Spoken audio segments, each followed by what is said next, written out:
నమస్తే ఫ్రెండ్స్. నేను మీ మంజుల. అందరూ బాగున్నారా? నేనైతే చాలా బాగున్నాను. మీరు కూడా చాలా చాలా బాగుండాలని మనస్ఫూర్తిగా కోరుకుంటున్నాను. వీడియో పెట్టక కొన్ని రోజులైంది కదా! ఇంతగానం అడుగుతారని అనుకోలేదు.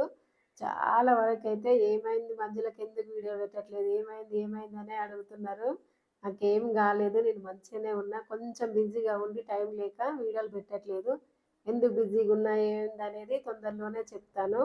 సండే రోజు చికెన్ మటన్ తినాలి, నాన్ వెజ్ తినాలని ఎవరు కనిపెట్టిరో ఏమో కానీ మామూలు రోజులలో ఏ వండి పెట్టి తింటారు మా ఇంట్లో. సండే వస్తే మాత్రం నాన్ వెజ్ ఖచ్చితంగా ఉండాలి, లేదంటే గుడ్డు కర్రీ అనే వండి పెట్టాలి. మా పిల్లలకి అదొక అలవాటు అయిపోయింది. మీ ఇళ్ళలో ఎట్లుంటారో నాకు తెలియదు కానీ మా ఇంట్లో అయితే అట్లా అయిపోయింది.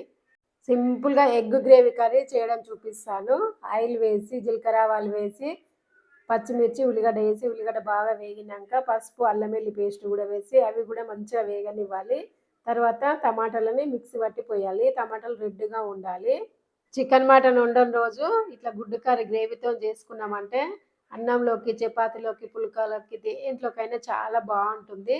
టమాటాలు మంచిగా ఉడికిన తర్వాత ఇందులోకి మనకు రుచికి సరిపడంత ఉప్పు కారం వేసుకోవాలి. కానీ టమాటాలు మంచిగా ఉడికించుకుంటేనే టేస్ట్ బాగుంటుంది. మళ్ళీ ఉప్పు కారం వేసిన తర్వాత కూడా మంచిగా కలిపేసి మళ్ళీ మూత పెట్టి ఉడికించుకోవాలి. పచ్చివాసన పోయి మంచిగా ఉడికిన తర్వాత మిక్సీ జార్లో కొన్ని నీళ్లు పోసేసి మనకు గ్రేవీకి సరిపడంత పోసుకోవాలి. పోసిన తర్వాత ఇప్పుడు కూడా మంచిగా ఉడకనివ్వాలి. ఉడికిన తర్వాత మనం ఉడికించి పెట్టిన గుంత పొంగనాలని వేసుకోవాలి. గుంత పొంగనాలు అంటే గుంత పొంగనాలు కావాలి, ఆమ్లెట్ లాగానే నేను కలిపేసి అందులో పోసిన ఇట్లా వేసుకుంటే మనకు ఉడికించిన గుడ్డు కన్నా అట్లా వేసుకుంటే చాలా బాగుంటుంది. ఇందులోకి ధనియాల పొడి గరం మసాలా వేసి మనం చేసి పెట్టుకున్న ఆమ్లెట్ పొంగనాలను కూడా ఇందులో వేసేసి కలిపేసి ఒక్క ఉడుకు ఉడకనివ్వాలి. ఒక్క ఉడుకు ఉడికితే ఆమ్లెట్లకి గ్రేవీ అనేది మంచిగా పీల్చుకుంటుంది. లోపల దాకా పోయి టేస్ట్ జ్యూసీగా చాలా బాగుంటాయి. ఒకసారి మీరు కూడా ఇట్లా ట్రై చేసి చూడండి. అన్నంలో కలుపుకొని తిననీకైతే చాలా బాగుంటుంది. ఇంకా వేరే కూరలు ఏ వాడగరు, దీంతోనే అన్నం మొత్తం తినేస్తారు, అంత బాగుంటుంది. లాస్ట్లో కొంచెం కొత్తిమీర వేసేసుకుంటే ఎగ్ గ్రేవీ కర్రీ అయితే రెడీ అయిపోయింది. చేయడం సింపులే కానీ టేస్ట్ చాలా బాగుంటుంది. మీరు కూడా తప్పకుండా ట్రై చేసి చూడండి. ఇంతకు ముందుకు నేను రెంట్కుంటామని చెప్పినా కదా, మేము ఉంటున్న రెంట్ ఇల్లు వాళ్ళు ఓనర్ వాళ్ళు మాకు వేరే చూసుకొని మాకు పోర్షన్ కావాలని అడిగిర్రు. సడన్గా చెప్పేసరికి అసలు ఇప్పుడే ఎందుకు కాల్ చేయాలనుకున్నాం మేము. వాళ్ళ కొడుకు కోడలు బయట ఉంటారు, వస్తుర్రు అని చెప్పిర్రు. సరే అన్నాము.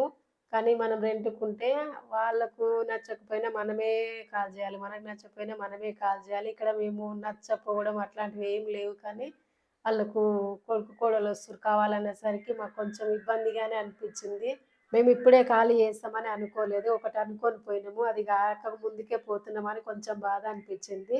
కాకపోతే ఇక రెంట్కుంటే ఎప్పుడైనా కాల్ చేయక తప్పదు కదా. నేను చెప్పేది ఏంటంటే రెంట్కు ఉండేవాళ్ళు ఎక్కువ ఎక్కువ రేట్లు పెట్టి ఏ సామాన్లు కొనుక్కోకండి. అవసరం ఉన్నాయే కొనుక్కోవాలి. ఎందుకంటే మనం కాల్ చేసినప్పుడల్లా అవి డ్యామేజ్ అయితే ఇట్లా చూస్తాం పానం అంతా మెరమెర ఉంటుంది. నాకైతే మస్తు బాధ అనిపిస్తుంది. రెంట్కుంటే ఎప్పుడో ఒకప్పుడు ఖచ్చితంగా కాల్ చేయాల్సిందే, కానీ ఆ కాల్ చేసేటప్పుడు ఉంటుంది నరకం ఉంటుంది. చదివినప్పుడు 2 రోజులు, మళ్ళీ అక్కడ కొత్త ఇంట్లోకి పోయినాక మళ్ళీ 3-4 రోజులు, ఖచ్చితంగా 4-5 రోజులు ఉంటుంది. మస్తు అలసిపోతాము, ఇంటిల్లాలం అలసిపోతాము. నేను సామాన్ చదురుతుంటే నాకు ఇది అనిపించింది. మీరు ఇచ్చిన పెద్ద గిఫ్ట్ ఇది. మీ అందరికి పేరు పేరున ప్రతి ఒక్కరికి చాలా చాలా థ్యాంక్స్ ఫ్రెండ్స్. ఇది ఒక గుర్తు ఉంటుంది. మనకి ఏదన్నా చేసినా ఎక్కడన్నా ఉన్న పలానా ఇంట్లో ఉన్నా కానీ ఇది వచ్చిందని అదొక గుర్తు మాత్రం ఉంటుంది. నాకైతే ఇక్కడ సిల్వర్ ప్లే బటన్ గుర్తయితే ఉంది. ఆ సామాన్లు చదువుతుంటే అయితే అసలు నేను కొంచెం దూరం ఉన్న అవి దగ్గర దెబ్బ తాకుతుంది, ఏమన్నా అవుతుందో చూస్తే బాధ అనిపిస్తుందని